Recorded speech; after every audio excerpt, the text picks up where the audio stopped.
Frère Axel mieux comment nous dit. Nous saluons nous toutes. Nous sommes RTNS, Radio-Télévision, Nourriture Spirituelle.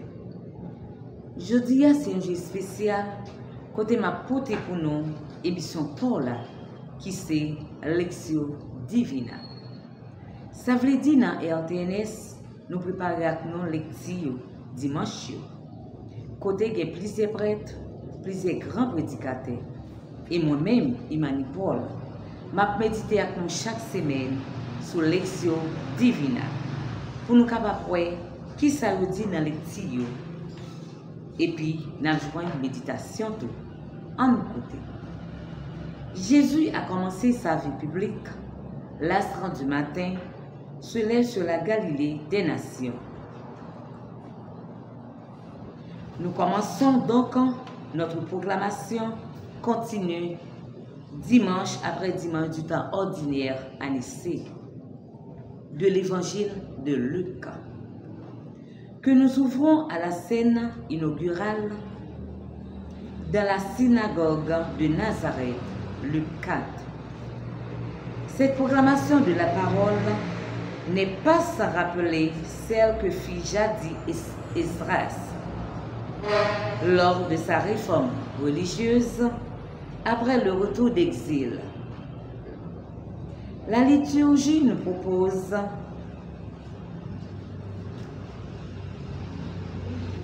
donc cette scène en première lecture, Néhémie 8. Dans les deux cas, un homme d'autorité proclame la parole devant une assemblée sainte. Nous introduisons donc dans ces scènes pour y écouter le verbe. La première lecture, proclamation de la Torah, Néhémie 8. Deux petits livres historiques de la Bible, Esdras et Néhémie, nous racontant les péripéties du peuple d'Israël au début de la période du Second Temple, après le retour d'exil à Babylone. De tous les dimanches des 3 années liturgiques, c'est la seule occasion où nous proclamons un extrait de ces livres. Une petite précision historique s'impose donc. En 536 avant Jésus-Christ, le nouveau roi de Perse, Cyrus, devenu maître de toute la Mésopotamie, publie son célèbre édicte, par lequel le peuple d'Israël, comme tant d'autres, est libéré de sa captivité et peut reconstruire son temple. Dans la dédicace aura lieu en 515. Les exilés reviennent et s'organisent sous la double férule de Zorobabel et de Josué. Peu après, 2 personnages sont envoyés de la cour impériale, sans qu'une chronologie claire puisse être établie. Esdras et Néhémie sont chargés d'organiser l'administration, le gouvernement et le culte à Jérusalem. Le nom Esdras signifie Dieu aide. Et celui de Néhémie, Dieu a consolé. Dans une perspective spirituelle que nous expliquons l'introduction de la Bible liturgique. Le lecteur verra dans ces livres une nouvelle affirmation de la fidélité du Dieu Israël, car éternel est son amour envers son peuple, lequel répond à la faveur de son Dieu par une aspiration à un renouveau spirituel et communautaire. Les hommes religieux ont interprété les heures tragiques de leur histoire comme le châtiment de l'infidélité. Mais, surtout, ils ont su confesser l'amour inlassable de Dieu fidèle à ses promesses, qui n'a pas oublié l'alliance avec Abraham, ni abandonner les siens dans la détresse. La construction du temple, le relèvement des ruines de Jérusalem, ainsi que le repeuplement de la ville marquent une nouvelle étape dans la révélation de Dieu qui pourrait son dessein de salut et qu'aucune puissance humaine ne saurait arrêter. C'est dans ce contexte politiquement difficile mais enthousiasmant au plan religieux que se situe la proclamation de la loi, que nous attendons en première lecture, Néhémie 8. Esdras y est désigné comme prêtre, puis comme scribe. Ce sont bien les deux autorités importantes de cette période. D'une part, le sacerdoce des descendants de Sadoc qui s'exerce dans le temple, et d'autre part de la Torah de Moïse, qui structure la vie du peuple. Peu à peu, s'efface l'autorité religieuse et morale du gouvernement civil. Après Zorobabel, qui disparaît mystérieusement, il n'y a plus d'héritier légitime au trône de tous les gouverneurs sont envoyés par la cour de Perse. Prêtres et scribes, ce sont déjà les autorités religieuses que Jésus rencontrera en Israël 5 siècles plus tard. Cette cérémonie qui marque comme un nouveau départ pour le judaïsme, c'est tout entière centrée sur la proclamation de la Torah. Le livre de la loi, une partie de la Pentateuque, dont Esdras fait la lecture pendant toute la journée.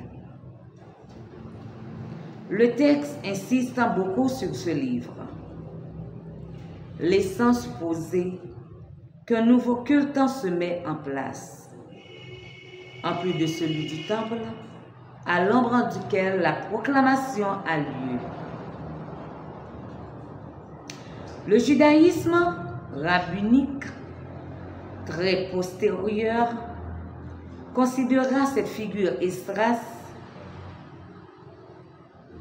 debout sur une tribune de bois en lisant la Torah, comme emblématique du culte de la synagogue, où le rabbin l'imite. C'est l'époque où la Torah, qui signifie instruction, devient une loi. Dans la traduction grecque, les 20 au siècle suivant, et régit tous les aspects de la vie d'Israël, depuis les mœurs jusqu'au culte. Bientôt va être instituée la fête des temps, mémoire du séjour au désert. Aujourd'hui encore, en vigueur dans le judaïsme, des décisions drastiques vont être prises à propos des épouses étrangères. Esdras 10. D'où l'importance d'une telle proclamation. Tout le peuple, en âge de comprendre, est présent. Mais la plupart ne comprennent plus l'hébreu, puisque l'araméen l'a remplacé pendant l'exil. Il faut donc, après chaque passage, que les Lévites traduisent et donnent le sens. Naît ainsi une nouvelle littérature. Les Targunim et Peharim. Notons enfin combien cette proclamation est considérée comme historique et fondamentale pour la vie du peuple.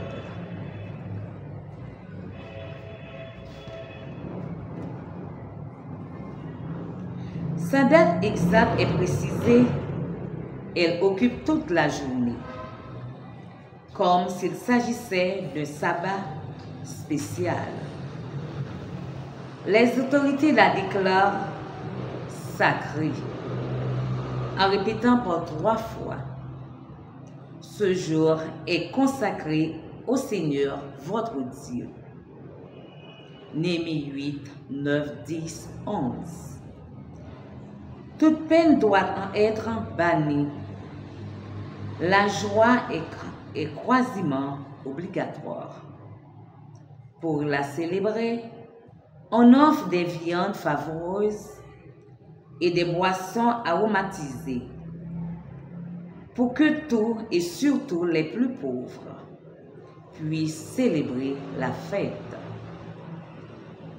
Envoyez une part à celui qui n'a rien de près. L'Évangile. Proclamation à la synagogue de Nazareth. Luc 4. En commençant sa vie publique, Jésus s'inscrit dans cette tradition de proclamation de la parole. Extérieurement, rien ne laisserait supposer qu'un événement spécial est en train de s'accomplir. Le lieu est insignifiant en un sabbat qui n'a rien de spécial au calendrier. Pourtant, le Christ déclare que ce jour est exceptionnel. Aujourd'hui s'accomplit. Luc 4, verset 21. Comme s'il était un nouveau Esdras qui décrète un nouveau jour de fête pour le peuple. Alors que le prêtre scribe venu de Perse avait jadis inauguré une nouvelle période pour le judaïsme, par la proclamation de la Torah. Voici Jésus qui commence son œuvre publique en Galilée. Le lecteur sait que ses origines sont célestes. Luc 1, verset 2. Qu'il est le Fils de Dieu et donc supérieur au temple. Et que les Écritures l'avaient annoncé comme Messie. Reste à en convaincre ses complices. Pour souligner cette nouveauté dans l'histoire du salut et l'inauguration de la vie publique de Jésus, la liturgie a choisi exceptionnellement de joindre au passage l'Évangile, un extrait qui se trouve 3 chapitres auparavant. Le célèbre prologue de Saint Luc, d'une grande qualité littéraire et qui montre à la fois la culture de son auteur, de son application dans la composition de son ouvrage. En s'adressant à un lecteur fictif, ce Théophile que nous sommes tous, il imite les grands écrivains de son époque pour nous dévoiler son intention. Raconter avec soin les événements du salut qui viennent de s'accomplir. Son premier ouvrage sera centré sur Jésus, le second sur l'Église. En historien fidèle, il a pris des renseignements auprès des témoins directs. Dès le commencement, furent témoins oculaires. Il s'inscrit donc dans une chaîne de transmission à 3 étapes. La parole qui est le Christ, puis l'Évangile transmis par les témoins que sont les apôtres. Enfin, l'instruction reçue dans la communauté chrétienne Les enseignements que tu as entendus, c'est cette chaîne fondamentale que le Concile Vatican il a appelée la tradition, décrite ainsi par le catéchisme. La tradition que nous parlons ici vient des apôtres et transmet ce que ceux-ci ont reçu de l'enseignement et de l'exemple de Jésus et ce qu'ils ont appris par l'Esprit Saint. En effet, la première génération de chrétiens n'avait pas encore un Nouveau Testament écrit. Et le Nouveau Testament lui-même atteste le processus de la tradition vivante. Il faut en distinguer les traditions théologiques, disciplinaires, liturgiques ou dévotionnelles, nées au cours du temps dans les églises locales.